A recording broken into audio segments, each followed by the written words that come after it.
तो दोस्तों स्वागत है आपका बिहार न्यूज में। दोस्तों मैं हूं फिरदौस गनी और आप देख रहे हैं केडीबी लाइव। दोस्तों आज हो चुका है 27 फरवरी 2023। तो आज की पूरे बिहार की टॉप न्यूज़ लेकर आए हैं आपके लिए। दोस्तों वीडियो शुरू करने से पहले आपको बता दूं कि अगर आप नए आए हैं इस चैनल पर तो फिर चैनल को सब्सक्राइब करके बेल आइकन को प्रेस कर दीजिए, साथ ही वीडियो को लाइक कीजिए। और साथ ही आपको बता दूँ कि कल की वीडियो में जो भाई कमेंट किए हैं, जो भी कमेंट में अपना सवाल पूछे हैं, तो उन सवालों के जवाब आज की इस वीडियो में देने की कोशिश करेंगे आगे चल करके रुक करके। तो ऐसे में अगर आपका भी कोई सवाल है तो फिर आप इस वीडियो के कमेंट बॉक्स में सवाल पूछ सकते हैं। हम आपका सवाल का जवाब देने की कोशिश करेंगे कल की वीडियो में। तो अभी आप सवाल करें और अंत तक आप देखें। आप लोगों ने जो भी सवाल किया है, आप सभी का सवाल का जवाब लगभग सभी सवालों के जवाब लेकर के आए हैं और आपको आगे इसी वीडियो में जवाब देने की कोशिश करेंगे। तो चलिए शुरू करते हैं आज की पूरे बिहार की टॉप न्यूज़। तो दोस्तों बात करते हैं कि बिहार में दो छोर पर महागठबंधन और भाजपा की रैली उनके अपने अपने घरों में हुई। जब पूर्णिया में महागठबंधन के 7 दलों की रैली हुई तो लोरिया में भाजपा की। जहां सीमांचल और कोसी के इलाके में महागठबंधन का वर्चस्व है, वहीं चंपारण भगवा में है। इसलिए दोनों ने अपने लोगों को अपना संदेश देने के लिए अपनी धरती ही चुनी। जब सीमांचल के किशनगंज, अररिया, पूर्णिया, कटिहार और कोसी, सहरसा, सुपौल और मधेपुरा के साथ साथ भागलपुर को जोड़ दिया जाए तो फिर इन 8 जिलों में महागठबंधन की एक तरफा ताकत स्पष्ट दिखती है। जबकि चंपारण का गणित इससे पूरी तरीके से अलग है, उलट है। यहाँ के लोकसभा में चुनाव में भाजपा की जीत हुई, जब विधानसभा क्षेत्र में अधिकांश संख्या पर भाजपा का ही कब्जा है। जब सीमांचल और कोसी इलाकों में 7 लोकसभा सीटों में 6 पर महागठबंधन का कब्जा है, जबकि 1 पर भाजपा का कब्जा है। महागठबंधन हिस्सों की 5 सीटें जदयू ने, जबकि 1 कांग्रेस ने जीती है। उधर चंपारण की दोनों सीटों पर भाजपा का कब्जा है। ऐसे तो लोकसभा चुनाव का रास्ता विधानसभा में उनकी उपस्थिति पर भी बहुत कुछ निर्भर करती है। लिहाजा इन क्षेत्रों में महागठबंधन और एनडीए दोनों ही अपना जनाधार बनाने की योजना में जुटे हुए हैं। जी हाँ, इस बार महागठबंधन और एनडीए का स्वरूप बदला हुआ है। मुख्यमंत्री नीतीश कुमार का जदयू अब एनडीए की जगह महागठबंधन का हिस्सा है। लिहाजा महागठबंधन की ताकत और बड़ी है। अब आने वाले लोकसभा और विधानसभा चुनाव में सबसे पहले तो लोकसभा चुनाव में पता चलेगा कि आखिर बिहार में किसकी ताकत बनती है, क्योंकि लोकसभा चुनाव ही ये डिसाइड करेगा, ये तय करेगा कि आने वाले बिहार विधानसभा चुनाव में किसकी सरकार बिहार में बनेगी। दोस्तों बात करते हैं कि प्रधानमंत्री नरेंद्र मोदी कल अपनी कार्यक्रम मन की बात का 98वां एपिसोड को संबोधित किया। इस दौरान प्रधानमंत्री नरेंद्र मोदी ने कहा है कि मन की बात को आप सभी ने जन भागीदारी की अभिव्यक्ति का अद्भुत प्लेटफॉर्म बना दिया है। जब प्रधानमंत्री नरेंद्र मोदी ने कहा है कि सरदार पटेल की जयंती के अवसर पर मन की बात में हमने 3 प्रतियोगिता की बात की थी। ये प्रतियोगिताएं देशभक्ति पर गीत, लोरी और रंगोली पर आधारित थी। मुझे बताते हुए खुशी हो रही है कि देश भर के 700 से अधिक जिलों के 5 लाख से अधिक लोगों ने इसमें भाग लिया। इस दौरान प्रधानमंत्री नरेंद्र मोदी ने लता मंगेशकर और उस्ताद बिस्मिल्लाह खां का भी जिक्र किया है। जब पीएम मोदी ने कहा है कि आज के इस अवसर पर मुझे लता मंगेशकर की याद आना स्वाभाविक है, क्योंकि जब ये प्रतियोगिता प्रारंभ हुई थी तो उस दिन लता दीदी ने ट्वीट करके देशवासियों का आग्रह किया था कि वे इस स्पर्धा से जरूर जुड़े। इसी के साथ ही प्रधानमंत्री नरेंद्र मोदी ने कहा है कि कुछ दिन पहले उस्ताद बिस्मिल्लाह खां युवा पुरस्कार दिए गए। ये पुरस्कार संगीत और कला प्रदर्शन के क्षेत्र में उभर रहे प्रतिभाशाली कलाकारों को दिए जाते हैं। ये कला और संगीत की लोकप्रियता बढ़ाने के साथ ही इसकी समृद्धि में अपना योगदान दे रहे हैं। प्रधानमंत्री नरेंद्र मोदी ने मन की बात के दौरान कहा है कि समाज की शक्ति से कैसे देश की शक्ति बढ़ती है। जी हाँ, ये हमने मन की बात के अलग अलग एपिसोड में देखा है। पीएम मोदी ने कहा है कि मुझे वह दिन याद है जब हमने मन की बात में भारत के पारंपरिक खेलों को प्रोत्साहित करने की बात की थी। दोस्तों बात करते हैं कि पूर्णिया के रणभूमि मैदान में महागठबंधन की रैली समाप्त हो चुकी है। हालांकि महागठबंधन की रैली हुए 2 दिन बीत चुके हैं। आपको बता दूं कि इस एकजुटता रैली में महागठबंधन के सभी दल के नेता शामिल हुए। हिंदुस्तानी अवाम मोर्चा के संरक्षक जीतन राम मांझी भी इस रैली में मौजूद रहे। जब पूर्णिया से लौटने के दौरान जीतन राम मांझी का बेगूसराय में स्वागत किया गया। इस दौरान पत्रकारों से बात करने के दौरान जीतन राम मांझी ने भाजपा पर जमकर के निशाना साधा है। उन्होंने कहा कि प्रधानमंत्री बनने के सारे गुण मुख्यमंत्री नीतीश कुमार में मौजूद है। उन्होंने कहा कि मुख्यमंत्री नीतीश कुमार ये कह चुके हैं कि 2025 में महागठबंधन का जब चुनाव होगा तब उसका नेतृत्व तेजस्वी यादव करेंगे। नीतीश कुमार खुद कहते हैं कि वे प्रधानमंत्री उम्मीदवार नहीं हैं। जो हम लोग मानते हैं कि पीएम बनने की सारी योग्यता उनमें है। नीतीश कुमार ये जरूर कहते हैं कि बीजेपी की सरकार बिहार और केंद्र में नहीं बने। पूर्णिया में हुई महागठबंधन की रैली पर जीतन राम मांझी ने कहा है कि रणभूमि मैदान में आज तक इतनी भीड़ किसी रैली में नहीं हुई है। जब पूर्णिया का ये मैदान आज लोगों से खचाखच भरा हुआ था। इस रैली में 2024 और 2025 में भाजपा को हराने जाने की चर्चा हुई, जहां सब लोगों ने एक साथ भाजपा पर चोट किया। पूर्णिया की तरह अन्य जिलों में अब रैलियां होगी और 40 में 40 सीटें हम लोग जीतेंगे।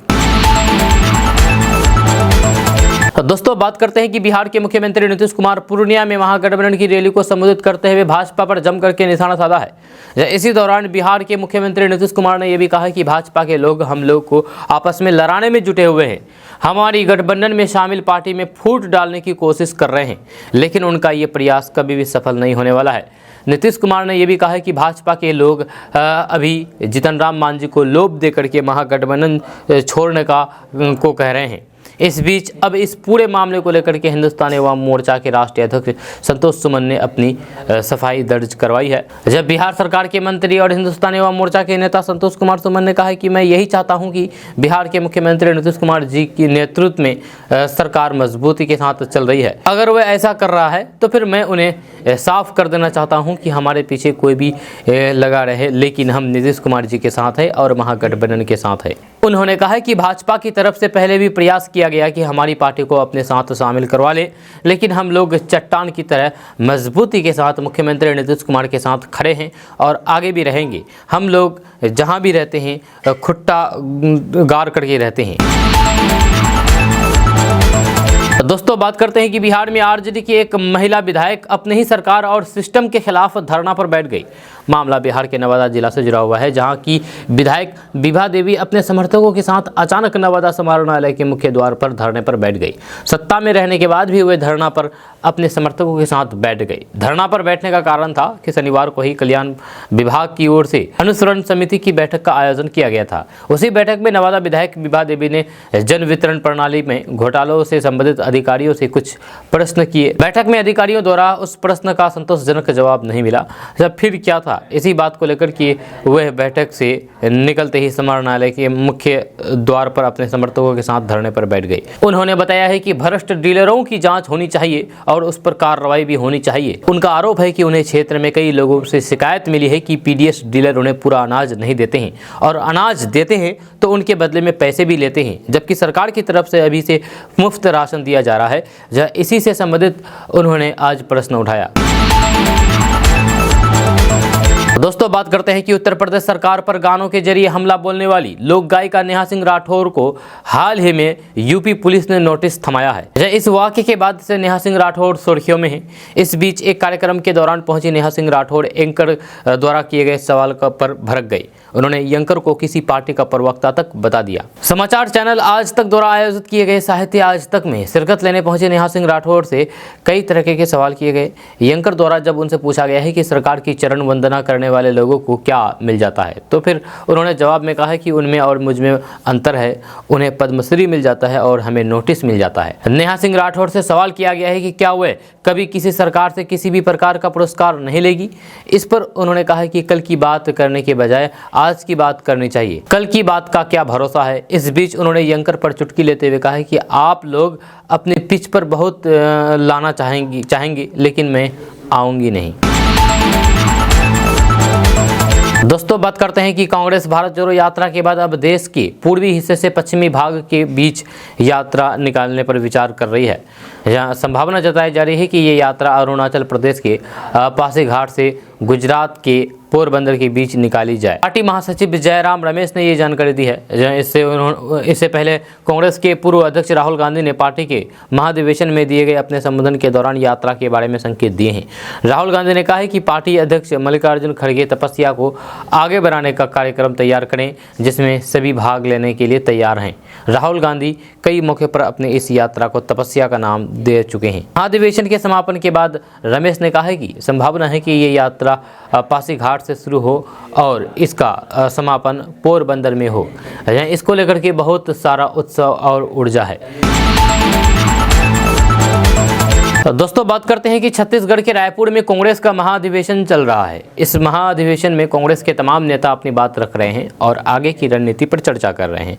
इस महाधिवेशन का एक वीडियो सोशल मीडिया पर वायरल हो रहा है, जिसमें कांग्रेस नेता कन्हैया कुमार एयर इंडिया को लेकर के ज्योतिरादित्य सिंधिया का जिक्र करके सरकार पर हमला बोल रहे हैं। महाधिवेशन में बोलते हुए कन्हैया कुमार ने कहा कि देश की अर्थव्यवस्था देश के लोगों को नज़रअंदाज करके नहीं चल सकती और जिस आर्थिक नीति में देश के लोगों को नज़रअंदाज किया गया वह देश की आर्थिक नीति नहीं हो सकती।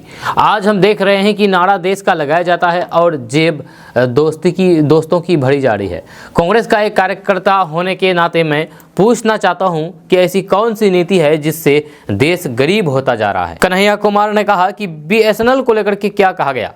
बीएसएनएल को लेकर के कहा गया कि भाई साहब नहीं चल लगेगा तो फिर जियो धन कैसे करेगा।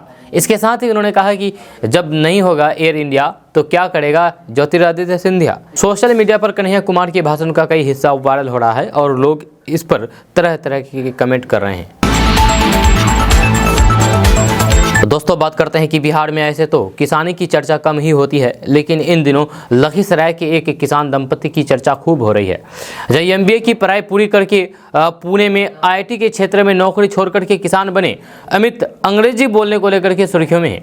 जहाँ लखीसराय जिले के किसान अमित कुमार के हाल ही में पटना में आयोजित चतुर्थ कृषि रोड मैप कार्यक्रम के दौरान बार बार अंग्रेजी के शब्दों के प्रयोग से मुख्यमंत्री नीतीश कुमार खफा हो गए और कहा कि ये इंग्लैंड नहीं भारत है, बिहार है। इसके बाद ये वीडियो वायरल हो गया है। दरअसल अमित ने कोरोना काल में किसानी क्षेत्र में हाथ आजमाना शुरू किया और फिर 3 वर्षों में उनका मशरूम का सालाना कारोबार करीब 15 लाख रुपए तक पहुंच गया। जब पुणे से एमबीए की डिग्री के साथ अमित और फिर उनकी पत्नी दीपिका कुमारी, जिनके पास बीसीए की डिग्री है, लखीसराय में अपनी 10 कट्ठा जमीन में पिछले 3 सालों से मशरूम की खेती कर रहे हैं। अमित ने बताया है कि कोरोना काल के पूर्व पुणे में हम दोनों अच्छी खासी नौकरी करते थे, लेकिन कोरोना काल में जब वे अपने गांव रामपुर आए तो फिर यहां के किसानों की परेशानी देख करके उनके लिए कुछ करने की योजना बनाई और फिर नौकरी छोड़ करके इसी कार्य में लग गए। इसके बाद कुछ रिसर्च के बाद अमित और फिर दीपिका ने मशरूम की खेती करने का फैसला किया। पहले 1 साल तो फिर उन्होंने खुद खेती की। जब सफलता मिली तो फिर अमित अन्य किसानों को इसके लिए जागरूक करने में जुट गए। उन्होंने बताया है कि धान और फिर गेहूं की खेती से कम मेहनत में इससे ज़्यादा किसान कमा सकते हैं। जहाँ 2 से 3 सालों से अमित और फिर दीपिका रोजाना करीब 80 किलोग्राम मशरूम बेचते हैं। वह कहते हैं कि मशरूम के बारे में सबसे अच्छी बात यह है कि इसमें बदलाव करके कई खाद्य वस्तुएं बनाई जा सकती है। उन्होंने बताया है कि फिलहाल वे मशरूम के अलावा इससे बिस्किट, अचार, चॉकलेट और पापड़ बन रहे हैं। जहाँ हाल के दिनों में देखें तो फिर मुंगेर, लखीसराय और बांका के जिलों के किसानों की दिलचस्पी मशरूम की खेती में बढ़ रही है। दोस्तों वक्त हो चला है आपके सवालों के जवाब का, तो हम आपका एक एक करके सवाल लेंगे और जवाब देने की पूरी कोशिश करेंगे। तो सबसे पहले सवाल लेते हैं, ये लिखते हैं मोहम्मद शेखुल अहमद जी, लिखते हैं कि फिरदौस भाई, मैं बिहार औरंगाबाद से बोल रहा हूँ। मेरा ज़मीन का मोटेशन करने के लिए 15,000 रुपये मांग रहा है। अब बताइए मैं क्या करूं। शेखुल अहमद जी, इसके लिए आप निगरानी विभाग को सूचित करें, सूचना दें, और अगर आप निगरानी विभाग को सूचना दे देते हैं तो फिर निगरानी विभाग अपने अनुसार कार्रवाई करके उनको गिरफ्तार करेगी जो घूस मांग रहे हैं। दोस्तों अब अगला सवाल लेते हैं, ये लिखते हैं कि ग्रामीण चिकित्सक संघ बिहार में बहाली कब होगा, पूर्वी सहरसा बिहार से। तो इसके लिए अभी कोई अपडेट नहीं आई है, जब अपडेट आएगा तो आपको बता दिया जाएगा। उसके बाद अगला सवाल लेते हैं, अगला सवाल लिखते हैं राज किशोर कुमार जी, लिखते हैं कि पीएम किसान सम्मान निधि योजना की 13वीं किस्त कब आएगा। तो ये आ जाने की संभावना है, हालांकि ये कंफर्म नहीं है, लेकिन मीडिया के द्वारा जो पता चला है वो ये है कि आ जाने वाली है, हालांकि ये कंफर्म नहीं है। उसके बाद अगला सवाल लेते हैं, अगला सवाल है कि लिखते हैं कि भाई मेरा राशन कार्ड नहीं बना है, क्या आप बता सकते हैं। जी बिल्कुल बता सकते हैं, आप अपना आरटीपीएस इसमें जाइए, जो आपका ब्लॉक है उस ब्लॉक में जाकर के आप वहाँ पर उसके लिए अप्लाई कर सकते हैं राशन कार्ड के लिए। उसके बाद अगला सवाल लेते हैं, अगला सवाल लिखते हैं कि फिरदौसगंज जी किशनगंज जिले के टेराकाज प्रखंड के डाकपोखर पंचायत के मालिक टोला मटियाड़ी में कनकई नदी के बाढ़ से हर साल कम से कम 100 घर हर साल तबाह हो जाता है और इस नदी के कटाव से पिछले 50 साल से लोग परेशान हैं। जी हाँ, ये सरकार को ध्यान देना चाहिए इस बात पर, क्योंकि ये बहुत बड़ा मुद्दा है। नदी कटान ऐसा मुद्दा है जो लोगों की, गरीब लोगों के खेत खलिहान, यहाँ तक कि घर तबाह हो जाता है, नदी में समा जाता है। ये बहुत ही चिंताजनक वाली बात है।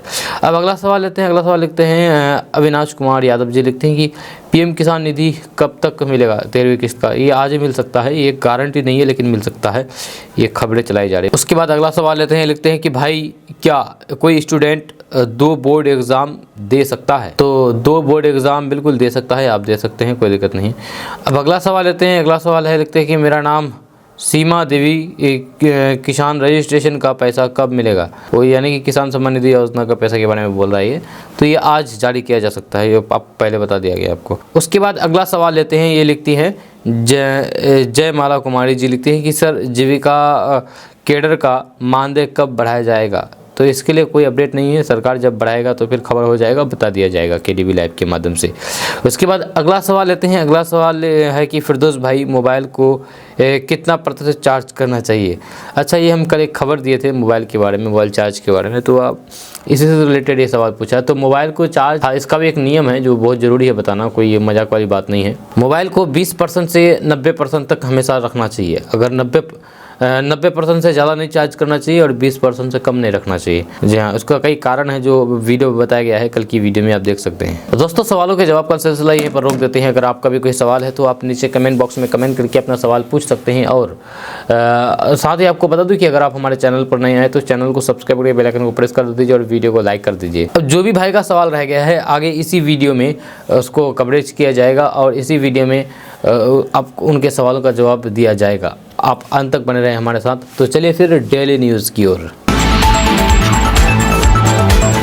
दोस्तों, बात करते हैं कि बिहार के पूर्णिया में शनिवार को महागठबंधन की रैली हुई, जहां मुख्यमंत्री नीतीश कुमार और डिप्टी सीएम तेजस्वी यादव के भाषण की काफ़ी चर्चा हो रही। लेकिन महागठबंधन की इस रैली का मुख्य आकर्षण रहे बिहार के पूर्व मुख्यमंत्री लालू प्रसाद यादव, जो हाल ही में अपना इलाज करा करके भारत लौटे। जब दिल्ली से वर्चुअली जुड़कर की बीमारी के बावजूद भी आरजेडी अध्यक्ष लालू प्रसाद यादव ने जिस अंदाज में बीजेपी पर हमला बोला है, उसकी गूंज सियासी गलियारों में खूब सुनाई पड़ रही है। वहीं अपने दमदार भाषण और देसी अंदाज के कारण लालू प्रसाद यादव लगातार सोशल मीडिया पर ट्रेंड कर रहे हैं। जब लालू प्रसाद यादव ने वीडियो कॉन्फ्रेंसिंग के जरिए महागठबंधन की रैली को संबोधित किया, जहां उन्होंने अपने दमदार भाषण से नेताओं और कार्यकर्ताओं के साथ आम आवाम को ये एहसास दिलाने की भरपूर कोशिश की कि लालू के तेवर अभी भी वैसे ही हैं, जिसके लिए वे जाने जाते रहे हैं और जिस वजह से वे बिहार की सियासत में करीब 4 दशक से प्रासंगिक बने हुए हैं। दरअसल पिछले 2-3 दिनों से लालू प्रसाद यादव सोशल मीडिया पर भी छाए हुए हैं। हैशटैग लालू प्रसाद यादव से वे ट्विटर पर ट्रेंड कर रहे हैं। उनके समर्थक और उन्हें चाहने वाले लालू की जमकर की तारीफ कर रहे हैं। कोई उनकी तबीयत की चिंता कर रहे हैं तो फिर कोई उनके फिर से सियासत में एक्टिव होने की उम्मीद जता रहे हैं। अलग अलग यूजर लालू प्रसाद यादव को लेकर के अलग अलग तरह की प्रतिक्रिया दे रहे हैं। ट्विटर हैंडल पर यूजर लालू प्रसाद यादव के भाषणों का भी जिक्र कर रहे हैं। लालू के देसी अंदाज, ठेठ भाषण और गवई वेशभूषा को मिस कर रहे हैं। वहीं कई ऐसे भी यूज़र हैं जिनको लगता है कि लालू प्रसाद यादव अगर स्वस्थ और सक्रिय होते हैं तो फिर देश और प्रदेश की राजनीति की तस्वीर भी कुछ अलग होती। दोस्तों, बात करते हैं कि बिहार में किसान नेता राकेश टिकैत के नेतृत्व में शुरू हुआ किसान आंदोलन अब जोर पकड़ने लगा है। राकेश टिकैत के इस आंदोलन को नीतीश कुमार के खिलाफ मोर्चा खोलने वाले आरजेडी विधायक सुधाकर सिंह भी समर्थन कर रहे हैं। कैमूर में एक बार फिर से सुधाकर सिंह ने मुख्यमंत्री नीतीश कुमार के खिलाफ जोरदार हमला बोला है और नीतीश को पीएम मोदी का मॉडिफाइड वर्जन बताया है। सुधाकर सिंह ने कहा है कि नीतीश कुमार को प्रधानमंत्री बनाने से बेहतर है कि देश में राष्ट्रपति शासन लगा दिया जाए। उन्होंने कहा कि नीतीश को जब पलटी मारना होता है तो फिर वह विशेष राज्य की दर्जा की मांग उठाने लगते हैं। दरअसल राकेश टिकैत की अगुवाई में किसान महापंचायत के जरिए बिहार में बड़े किसान आंदोलन की शुरुआत हुई है। संभावना जताई जा रही है कि आने वाले दिनों में ये किसान आंदोलन बिहार में बड़ा स्वरूप लेगा। इसी के तहत रविवार को किसान नेता राकेश टिकैत और फिर सुधाकर सिंह ने सरकार की किसान विरोधी नीतियों के खिलाफ धरना दिया और ट्रैक्टर मार्च निकाल करके सरकार के खिलाफ अपनी आवाज़ बुलंद की। सुधाकर सिंह ने नीतीश सरकार पर हमला बोलते हुए कहा कि कैमूर के किसानों को जब तक प्रति एकड़ 1 करोड़ जमीन का अधिग्रहण मूल्य नहीं मिलेगा तब तक हम चुप बैठने वाले नहीं हैं। जब पहले तो रात में चोर, डाकू और दहशतगर्द आते थे, लेकिन अब रात के अंधेरे में पुलिस अत्याचार करने आती है और ऐसा ही काम बक्सर के चौसा में किसानों के साथ पुलिस ने किया है। सुधाकर सिंह ने कहा कि नीतीश कुमार प्रधानमंत्री मोदी के मॉडिफाइड वर्जन है। नीतीश कुमार कहते हैं कि मोदी को हटा करके उन्हें प्रधानमंत्री बनाया जाए, लेकिन अगर मॉडिफाइड वर्जन ही सत्ता में आ जाएगा तो फिर इससे अच्छा है कि देश में राष्ट्रपति शासन लागू हो जाए। सुधाकर सिंह ने कहा कि जब भी नीतीश कुमार को पलटी मारना होता है तो फिर विशेष राज्य का दर्जा की मांग को लेकर के पटना से दिल्ली और दिल्ली से पटना करने लगते हैं। बिहार में सिर्फ पटना से लेकर के नालंदा तक ही विकास के काम हो रहे हैं। सरकार विकास के लिए बिहार के दूसरे जिलों की ओर नहीं देखते हैं, ध्यान नहीं देते हैं। दोस्तों बात करते हैं कि जदयू के मुख्य प्रवक्ता नीरज कुमार ने रविवार को भाजपा और गृह मंत्री अमित शाह पर जमकर के निशाना साधा है। उन्होंने कहा कि अमित शाह महागठबंधन की सरकार को जंगल राज बता रहे हैं, लेकिन इस बार जब से महागठबंधन की सरकार बनी है तब से अपराध में कमी आई है। ये आंकड़े बता रहे हैं कि अपराध के दर में काफ़ी कमी आई है। आपके दिमाग में अगर जंगल बैठ गया है, अगर आप राजनीति जंगल के आप शिकार हो गए हैं, ये आंकड़े बता रहे हैं कि अपराध के दर में काफ़ी कमी आई है। आपके दिमाग में जंगल राज बैठ गया है, राजनीतिक जंगल के आप शिकार हो गए हैं। ये बिहार की धरती है। मुख्य प्रवक्ता ने चेतावनी देते हुए कहा कि जब तक बिहार में नीतीश कुमार है तब तक भाजपा का बिहार में सत्ता का दरवाजा हमेशा हमेशा के लिए बंद रहेगा। मुख्य प्रवक्ता ने कहा है कि देश में 81,000 करोड़ रुपए का फ्रॉड हुआ है, जहाँ इसकी जांच क्यों नहीं करवाई जा रही है। ये SBI और LIC में आम जनता का पैसा लगा है। अमित शाह जी आप बताइए कि फ्रॉड हुआ है या नहीं। आप आकर प्रवचन दे रहे हैं, देश में आप कितने करोड़ लोगों को रोजगार दिया है, हर गरीब के बैंक खाते में कितने लाख जमा करवाए हैं, ये बताएं। मुख्य प्रवक्ता ने तर्ज कसते हुए बोले कि अमित शाह ने कहा कि नीतीश कुमार को हमने मुख्यमंत्री बनाया। अगर आपको हिम्मत है तो फिर गीता या फिर रामायण पर हाथ रख करके बताएं, कसम खाइए कि क्या ये सही नहीं है कि 2020 के विधानसभा चुनाव के बाद नीतीश कुमार ने कहा था कि मुझे मुख्यमंत्री नहीं बनना है, लेकिन आपने और फिर आपके आका प्रधानमंत्री मोदी ने फ़ोन करके अनुरोध किया, जहां उन्होंने कहा कि नीतीश कुमार जी आप ये जिम्मेदारी लीजिए, आप ही के नेतृत्व में चुनाव लड़ा गया है। इस बात के साक्षी तो भाजपा के विधायक भी हैं। दोस्तों बात करते हैं कि बिहार के पूर्व मुख्यमंत्री और फिर बीजेपी से राज्यसभा सांसद सुशील कुमार मोदी ने एक बार फिर से आरजेडी चीफ लालू प्रसाद यादव पर करारा हमला बोला है। उन्होंने लालू प्रसाद यादव पर झूठ बोलने का आरोप लगाया है और कहा है कि अगर लालू यादव द्वारा गोलवलकर की किताब में दलित विरोधी बातें लिखने का जो दावा किया है, अगर वह सही है तो फिर मैं अपने राज्यसभा पद से इस्तीफा दे दूंगा। सुशील कुमार मोदी ने कहा है कि गोयलबल्स के चेले लालू प्रसाद झूठ बोलने में वर्ल्ड चैंपियन है, इसलिए वे बिना प्रमाण के कुछ भी बोल सकते हैं। सुशील कुमार मोदी ने कहा है कि राष्ट्रीय स्वयंसेवक संघ यानी कि RSS के पूर्व सरसंघ चालक मनीषी विचारक माधव सदाशिव गोलवलकर की पुस्तक बंच ऑफ थॉट्स में दलितों उनके काशी विश्वनाथ मंदिर प्रवेश के विरुद्ध कोई भी बात नहीं की गई है। जहाँ लालू प्रसाद यादव ने द्वेष फैला करके हिंदू समाज को बांटने के लिए झूठी बात कही है। उन्होंने कहा है कि अगर लालू प्रसाद यादव अपना आरोप साबित कर दें तो मैं राज्यसभा की सदस्यता से त्यागपत्र सौंप दूंगा। सुशील कुमार मोदी ने कहा है कि नरेंद्र मोदी के PM रहते कभी भी आरक्षण व्यवस्था खत्म नहीं हो सकती है। लालू प्रसाद इस मुद्दे पर भी 2015 से लगातार झूठ बोलते आ रहे हैं। सुशील कुमार मोदी ने आगे कहा है कि वे आज भी महिला आरक्षण, सामान्य वर्ग के गरीबों को 10% आरक्षण देने का विरोध कर रहे हैं। उन्होंने कहा है कि जनता लालू प्रसाद यादव का आरक्षण विरोधी चेहरा देख चुकी है, पहचान चुकी है, इसीलिए 2019 के संसदीय चुनाव में राजद का सुपरा साफ हो गया था। दोस्तों बात करते हैं कि महंगाई के मोर्चे पर आम आदमी को राहत मिलती नजर आ रही है। इसकी वजह खाद्य तेलों के दाम में आई गिरावट है। देश की राजधानी दिल्ली में खाने के तेलों के दाम में बड़ी गिरावट दर्ज की गई है। यहाँ सरसों के तेल जिनकी पिछले साल कीमत 200 रुपये प्रति लीटर था, वह 160 तक पहुँच गई है। इसी साल इसी तरीके से सोयाबीन और फिर बिनोला के तेलों के दाम में भी गिरे हैं। दरअसल इसके पीछे वजह ज़रूरत से ज़्यादा खाद्य तेलों की आयात को बताया जा रहा है। यही वजह है कि मंडियों में इसकी आवक बढ़ी है। नतीजतन खाद्य तेलों के दाम में गिरावट दर्ज की गई है। हालांकि पामोलिन और फिर मूंगफली तेल के भाव अपने पहले के ही स्तर पर बने हुए हैं। इसके बावजूद होली के त्यौहार से पहले दामों में आई कमी से आम लोगों ने राहत महसूस किया है। दोस्तों वक्त हो चला है आपके सवालों के जवाब का, तो फिर हम एक एक करके सवाल लेंगे आप लोगों का और उसका जवाब देने की पूरी कोशिश करेंगे। तो सबसे पहले सवाल लेते हैं कि सर, मैं मोहम्मद इब्राहिम किशनगंज डिस्ट्रिक्ट से, सर सहारा बैंक का पैसा फिक्स किया हुआ है, अब तक नहीं मिला है, टाइम से 2 साल ज़्यादा हो गया है, मिलेगा या नहीं बताइए। नहीं, ये अपडेट मतलब कि हम तो आपको कंफर्म नहीं कर सकते हैं, लेकिन हाँ इतना ज़रूर कह सकते हैं कि पैसा मिल सकता है। ठीक, हालांकि अभी सहारा इंडिया के साथ बहुत बड़ा प्रॉब्लम चल रहा है, केस कसूल चल रहा है और बाकी पैसे के लेन देन के हेर फेर हुआ है। तो आप लेकिन सहारा इंडिया वाला बोल रहा है, कंपनी वाला, कि नहीं पैसा मिल जाएगा, सब किसी का, हर किसी को पैसा मिल जाएगा, लेकिन थोड़ा देर लगेगा, टाइम लगेगा। उसके बाद अगला सवाल लेते हैं। अगला सवाल लिखते हैं, भवानीपुर जिला अररिया शहर भवानीपुर में राशन कार्ड में नाम है, फिर भी जो इंदिरा आवास में नाम नहीं आ रहा है। सर ऐसा क्यों? इंदिरा आवास में नाम नहीं आ रहा है, राशन कार्ड में नाम है, तो कोई ज़रूरी नहीं है कि राशन कार्ड में है तो फिर इंदिरा आवास आपको मिलेगा ही। हाँ, ये है कि फिर अगर आप चाहते हैं कि उनको इंदिरा आवास मिलना चाहिए तो इसको आप इंदिरा आवास के लिए अपना नाम चढ़वा सकते हैं अपने जो आपका मेंबर है उनके द्वारा, वार्ड मेंबर। उसके बाद अगला सवाल लेते हैं। अगला सवाल लिखते हैं कि रोहित कुमार लिखते हैं कि पीएम किसान वाला बहुत सवाल आता है भाई, आप लोगों को इतना बताया जा रहा है पीएम किसान योजना के बारे में, उनके जवाब इतना दिया जा रहा है, लेकिन फिर भी अधिकतर सवाल उन्हीं का होता है, प्रधानमंत्री किसान योजना का तो बताया गया है ना, आज ही आ सकता है। उसके बाद अगला सवाल लेते हैं। अगला सवाल लिखते हैं मोहम्मद नाजिम जी, लिखते हैं कि फिरदौस भाई आपको इतना नोटिफिकेशन न्यूज़ का कैसे पता चलता है? आज ये बात हुआ है वहाँ हम लोग के साथ हुआ है कि हम भी मीडिया में जाना चाहते हैं। तो मीडिया में आने के लिए सबसे पहले आपको मीडिया का कोर्स करना पड़ेगा, मास कम्युनिकेशन का कोर्स करना पड़ेगा।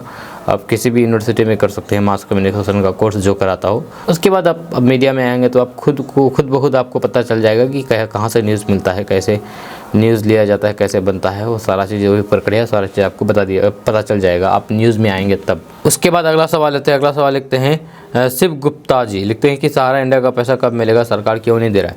तो सहारा इंडिया का पैसा आपको तभी मिलेगा जब सहारा इंडिया के ऊपर से जो भी उसका झमेला है वो ख़त्म नहीं हो जाए।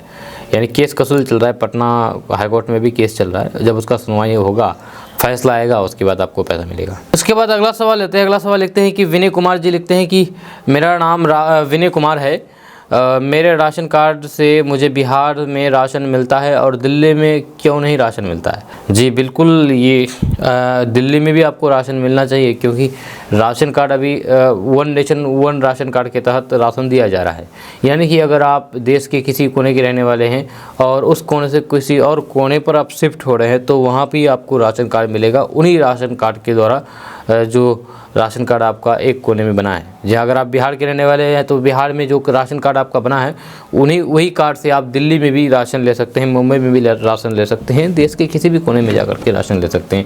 इसमें कोई मना नहीं है। अगर उसको मना करता है तो फिर आप इसके खिलाफ शिकायत कर सकते हैं। दोस्तों, सवालों के जवाब का सिलसिला यहीं पर रोक देते हैं। अगर आपका भी कोई सवाल छूट गया है तो फिर कल आपका सवाल का जवाब दिया जाएगा, और आपका कोई और सवाल है तो आप कमेंट करके अपना सवाल पूछ सकते हैं, आपके सवाल का जवाब देने की पूरी कोशिश करेंगे। तो ऐसे में हमारे चैनल पर नए आए तो फिर चैनल को सब्सक्राइब कर दीजिए। तो चलिए फिर डेली न्यूज़ की ओर।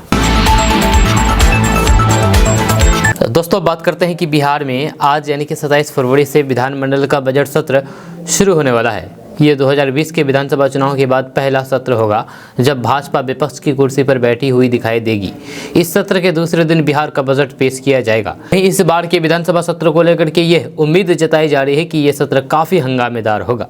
भाजपा राज्य में तेजी से बढ़ रहे अपराध और फिर अन्य मुद्दों को लेकर के सरकार को घेरने की कोशिश करेंगे, जबकि सरकार की तरफ से इन मुद्दों पर अपनी सफाई दी जाएगी। जहां इस बीच अब इस पूरे मामले को लेकर के भाजपा के विधायक नीरज कुमार बबलू ने जोरदार हमला बोला है। जब भाजपा के विधायक नीरज बबलू ने नीतीश तेजस्वी सरकार पर जोरदार हमला बोला है। उन्होंने कहा कि कल हमारे नेता अमित शाह ने बिहार आकर के हम लोगों को टिप्स दे दिए हैं। इस बार के बजट सत्र में भाजपा नीतीश का पसीना छुड़ा देंगी। इस बार के बजट सत्र में भाजपा नीतीश कुमार का पसीना छुड़ा देगी। जी हाँ, बीजेपी के नेता अब एक्शन में आ गए हैं। इस बार नीतीश कुमार को हमारे और फिर राज्य की जनता की हर एक समस्या का जवाब देना होगा। इसके आगे उन्होंने कहा है कि बिहार के अंदर अपराध का ग्राफ काफ़ी तेजी से बढ़ रहा है। हर दिन कहीं ना कहीं क्राइम हो रहा है। यह बिहार में वापस से जंगलराज आ गया है। इसके अलावा किसानों के खाद की कालाबाजारी भी की जा रही है। अब इन तमाम मुद्दों को लेकर के भाजपा के लोग बजट सत्र में सरकार से सवाल करेंगे। इसको लेकर के हमने अपनी रणनीति तैयार कर ली है। दोस्तों, बात करते हैं कि जमुई के सांसद चिराग पासवान कल अपना संसदीय क्षेत्र पर युवाओं के जनसैलाब को चिराग पासवान ने संबोधन किया। चिराग पासवान ने युवाओं से बिहारी फर्स्ट का साथ देने को कहा। चिराग पासवान ने यह भी कहा कि एक कदम आप चलेंगे तो फिर हम 100 कदम चलेंगे। जब तक बिहार को विकसित नहीं बनाएंगे तब तक चैन से नहीं बैठेंगे। जब गया में युवाओं को संबोधित करते हुए चिराग पासवान ने कहा कि आज की तारीख में बिहार के युवा सबसे ज्यादा प्रताड़ित हो रहे हैं। जब शिक्षा की बात करने जाते हैं तो फिर सरकार उन पर लाठियां बरसाती है। जब अभ्यर्थी अपने नियोजन की मांग को लेकर के जाते हैं तब भी लाठियां बरसाई जाती है। आज के डेट में युवा दूसरे प्रदेशों में जाने को मजबूर हैं। शिक्षा, रोजगार और स्वास्थ्य सेवाओं के लिए युवा दूसरे प्रदेश में जा रहे हैं। युवाओं को इस पर अब सोचना होगा कि आखिर क्या कारण है कि उन्हें दूसरे प्रदेशों का रुख करना पड़ता है। हर प्रदेश में युवा बेहतर ज़िंदगी जी रहे हैं, लेकिन बिहार में युवाओं की हाल बेहाल है। बिहार में 3 साल का कोर्स 5 साल में पूरा होता है, आखिर ऐसा क्यों? नीतीश कुमार ने बिहार के युवाओं के भविष्य के साथ खिलवाड़ कर रहे हैं। ये खिलवाड़ कब तक हम बर्दाश्त करें? चिराग पासवान युवकों से कहा कि बिहार फर्स्ट, बिहारी फर्स्ट का साथ दे। एक कदम आप चलेंगे तो फिर हम 100 कदम चलेंगे। जब तक बिहार को विकसित नहीं बनाऊंगा तब तक चैन की सांस नहीं लूंगा। चिराग पासवान ने कहा कि जब तक जिएंगे आप लोगों के लिए जिएंगे। तो दोस्तों बात करते हैं कि केंद्रीय गृह मंत्री अमित शाह के दौरे के बाद बिहार की सियासत एक बार फिर से गर्मा गई है। जदयू ने अमित शाह के दौरे को लेकर के जोरदार हमला बोला है। जेडीयू के राष्ट्रीय अध्यक्ष ललन सिंह ने कहा है कि केंद्र की सरकार ने देश के लिए क्या किया है, अमित शाह पहले इसको देश की जनता से बताएं। उन्होंने कहा कि अमित शाह ने 2015 के चुनाव में भी भविष्यवाणी की थी, बोलती बंद हो गई थी। जुमलेबाजों के पास कोई भी काम नहीं है, इन्हें सिर्फ अपना प्रचार करना आता है। जदयू के राष्ट्रीय अध्यक्ष ललन सिंह ने अमित शाह के दौरे को लेकर के बीजेपी प्रति का हमला बोला है। अमित शाह के ये कहने पर कि 2024-25 के चुनाव में महागठबंधन का खाता नहीं खुलेगा। इस पर ललन सिंह ने कहा कि अमित शाह ने 2015 के लोकसभा चुनाव में भी भविष्यवाणी किया था कि वोटों की गिनती शुरू होने के बाद नीतीश कुमार मुख्यमंत्री पद से इस्तीफा दे देंगे और बीजेपी की सरकार बनेगी। लेकिन चुनाव के जब नतीजे आए तो फिर बीजेपी के लोगों की बोलती बंद हो गई। ललन सिंह ने अमित शाह पर हमला बोलते हुए कहा कि जुमलेबाजों के बारे में क्या कहना, जुमलेबाज जब चाहे जुमला बना देते हैं। बंगाल में चुनाव प्रचार के दौरान सरकार बना रहे थे, क्या हुआ? ये सब जुमलेबाज है। इनके पास कोई काम नहीं है, इनको सिर्फ अपना प्रचार करना आता है। उनका एक ही काम है देश में कैसे सांप्रदायिक सद्भाव खराब किया जाए और कैसे धार्मिक उन्माद फैलाया जाए। इससे उन्हें कोई फ़ायदा नहीं मिलने वाला है और 2024 में उनकी दुकान बंद होने वाली है। उन्होंने कहा कि बिहार की कानून व्यवस्था पर सवाल उठाने से पहले दिल्ली की कानून व्यवस्था के बारे में बताएं। जब पहले दिल्ली के क्राइम से बिहार के क्राइम की तुलना कर लें, उसके बाद कुछ बोलें। देश के गृह मंत्री हैं तो फिर बिहार के लोगों को देश के बारे में तो बताएं कि इतने सालों में देश के लिए क्या काम किया है। 2014 से 23 तक देश के लिए क्या किया है अमित शाह जी, तो ये तो बताना चाहिए। ललन सिंह ने कहा है कि संसद में केंद्र सरकार की 2 ही योजना को लेकर के आज तक भाषण सुने हैं। उज्ज्वल योजना और आयुष्मान भारत योजना का लाभ कितने लोगों को मिला, इसका डाटा पेश करना चाहिए। दोस्तों बात करते हैं कि बिहार के 500 थानों में अलग से महिला डेस्क की सुविधा मिलेगी और इसकी शुरुआत कल बिहार के मुख्यमंत्री नीतीश कुमार ने किया है। सीएम नीतीश कुमार ने बिहार पुलिस के लिए सोशल मीडिया केंद्र की भी शुरुआत की है, जिसके बाद बिहार पुलिस सोशल प्लेटफॉर्म पर ज़्यादा एक्टिव नजर आएगी। बिहार पुलिस दिवस के अवसर पर मिथिलेश स्टेडियम में आयोजित समारोह में नीतीश कुमार एवं बिहार के डीजीपी RS भट्टी समेत पुलिस विभाग के आला अधिकारी शामिल हुए। दोस्तों बात करेंगे कि बिहार के शिक्षक अभ्यर्थी पिछले कई सालों से बहाली का इंतजार कर रहे हैं। शुक्रवार को भी शिक्षक अभ्यर्थी 7वें फेज के शिक्षक बहाली नियमावली की कैबिनेट से मंजूरी का बेसब्री से इंतजार कर रहे थे, लेकिन हर बार की तरह इस बार भी शिक्षक को मंजूरी नहीं मिली। इधर सीएम नीतीश कुमार बिहार में बम्पर बहाली का ऐलान कर रहे हैं। उन्होंने कहा है कि इस बार बड़े पैमाने पर रोजगार मिलेगा। शिक्षक अभ्यर्थियों ने बताया है कि CTET BTET पास अभ्यर्थियों ने 7वें चरण प्राथमिक शिक्षक 3 साल में से बहाली की मांग कर रहे हैं, लेकिन संबंधित विभाग की तरफ से कोई भी ध्यान नहीं दिया जा रहा है। इस बात को सीएम नीतीश कुमार के समक्ष भी रखा है, लेकिन अभी तक कोई भी समाधान नहीं हुआ है। जी हाँ, सीएम शिक्षक अभ्यर्थी को रोजगार तक तो नहीं दिलवा पा रहे हैं और महागठबंधन के मंच से बिहार में बम्पर और रोजगार का ऐलान कर रहे हैं। 3 साल पहले भी यही वादा किया था, जो अभी तक पूरा नहीं हुआ है। अब जो ऐलान किया है वह पता नहीं कब पूरा होगा। दोस्तों बात करते हैं कि गया में हिंदुस्तानी युवा मोर्चा के राष्ट्रीय अध्यक्ष जितन राम मांझी की गरीब संपर्क यात्रा चल रही है। इस दौरान रविवार को गरीब बचाओ रैली का आयोजन किया गया। वहीं जीतन राम मांझी को माला पहनाने के दौरान मंच धंस गया। मंच के धंसते ही पूर्व मुख्यमंत्री जीतन राम मांझी अस्थिर हो गए, जब लोगों ने उनको पकड़ा और फिर सुरक्षित जगह पर ले गए। इसका वीडियो भी सामने आया है। आपको बता दूं कि माला पहनने के दौरान स्टेज पर काफी लोगों के चढ़ने के कारण मंच धंस गया। इस घटना के बाद लोगों से तुरंत मंच को खाली करने की अपील की गई। रविवार को गया के गांधी मैदान में हिंदुस्तानी अवाम मोर्चा की ओर से गरीब बचाओ रैली का आयोजन किया गया था। इसमें सुप्रीमो जीतन राम मांझी समेत पार्टी के कई नेता मौजूद थे। जहां उनके आते ही लोगों ने उनको वेलकम किया, जिसके बाद माला पहनाने के लिए लोग स्टेज पर चढ़ गए। मंच पर दबाव ज़्यादा होने के कारण वे धंसने लगा और फिर सभी लोग अनबैलेंस होने लगे। इस दौरान ही पदाधिकारियों ने मांझी की बाहें पकड़ी और उन्होंने आगे ले जाकर के कुर्सी पर बैठा दिया। बताया जाता है कि जहां पर मंच धंसा उसके आगे ही मांझी बैठे थे। मंच पर नेताओं की भीड़ एकत्रित होने लगी। हालांकि इस दौरान लोगों से मंच को खाली करने की अपील की गई। दोस्तों, खबर है कि मुकेश सहनी बिहार की राजनीति में कोई बड़ा ऐलान करने वाले हैं। जब रविवार को वे दिल्ली के लिए रवाना हुए।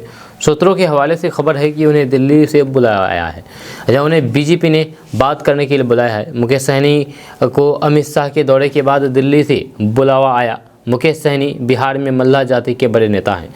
उन्हें सन ऑफ मल्लाह कहा जाता है। दरअसल बीजेपी बिहार में नीतीश कुमार के अलग हो जाने के बाद नए सहयोगी की तलाश कर रही है। बिहार में एनडीए के साथ अभी ले दे करके एलजेपी की 2 गुट ही साथ रह गई है, जबकि महागठबंधन में कांग्रेस, जदयू, आरजेडी, हिंदुस्तानी अवाम मोर्चा और तीनों वाम दल समेत 7 पार्टियां हैं। बिहार जहां की राजनीति में जातीय समीकरण महत्वपूर्ण है, तो फिर वहां 7 पार्टियों के कोर वोट का जोड़ 70% से ज़्यादा है। ऐसे में बीजेपी भी लगातार अपना कुनबा बढ़ाने की कोशिश कर रही है। बीजेपी ने पहले चिराग पासवान को फिर से अपने पाले में लेकर के रखा है, जब उपेंद्र कुशवाहा भी अब बीजेपी की भाषा बोल रही है। और फिर अब खबर है कि विकासशील इंसान पार्टी के प्रमुख मुकेश सहनी को दिल्ली बुलाया गया है।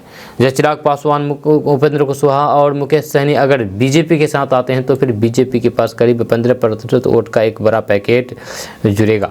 इधर बिहार में बीजेपी विरोध का माला उठाए घूम रहे मुकेश सहनी भी बिहार की राजनीति में कुछ खास नहीं कर पा रहे हैं। बोचा में वे बीजेपी की हार की वजह जरूर बने, लेकिन मोकामा, गोपालगंज और कुर्नी में कोई कमाल नहीं कर पाए।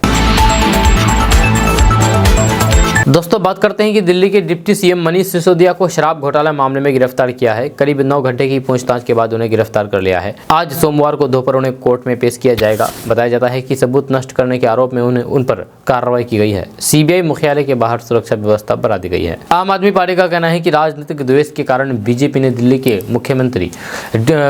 डिप्टी सीएम मनीष सिसोदिया पर यह कार्रवाई की गई है। लोकतंत्र का ये काला दिन है। सर्वश्रेष्ठ शिक्षा मंत्री मनीष सिसोदिया को बीजेपी ने फर्जी केस में फंसाया है। राघव चड्ढा ने कहा है कि जेल का ताला टूटेगा, मनीष सिसोदिया छूटेगा। जब वहीं दिल्ली के सीएम अरविंद केजरीवाल ने कहा है कि मनीष सिसोदिया बेकसूर है। मनीष सिसोदिया की गिरफ्तारी को लेकर के जेडीयू ने केंद्र सरकार पर हमला बोला है। बिहार के जदयू नेता नीरज कुमार ने कहा है कि पॉलिटिकल एफआईआर करने की एक नई बड़ी पार्टी शुरू कर दी गई है। जो विरोध करेगा उनके खिलाफ एफआईआर होगा, उसका पॉलिटिकल एजेंडा तय होगा। दोस्तों, आज का न्यूज़ बस यहाँ तक। कैसा लगा नीचे कमेंट बॉक्स में कमेंट करके ज़रूर बताइएगा। अगर आप नए आए हैं इस चैनल पर तो फिर चैनल को सब्सक्राइब करके बेल आइकन को प्रेस कर दीजिए। तो चलिए मिलते हैं फिर नेक्स्ट वीडियो के साथ। तब तक के लिए जय हिंद, जय बिहार।